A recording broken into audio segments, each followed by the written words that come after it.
showing our support not only kay Barbie, but rin syempre kay David. Excited for them kasi nakasama ko sila bilang si Clay tsaka si Fide. So ngayon, iba naman makikita natin. I'm very happy for the both of them. Ano ba kayo sa mga Barbie dyan?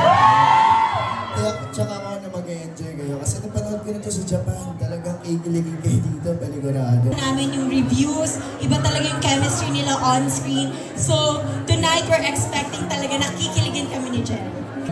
Of course, we're very excited para mapanood yung movie ni Barbie and ni David. Support Bardang, si Barbie, si David. Alam naman natin na sila ang phenomenal love team, and after the success of Maria Clara and Ibarra, I'm very excited and curious kung what kind of love or kilig ang ibibigay nila sa atin, ipapakita nila. Oh, you know, I'm such a hopeless romantic. So, gusto ko na excited talaga ako sa storyline. I'm so excited sa direction, sa cinematography.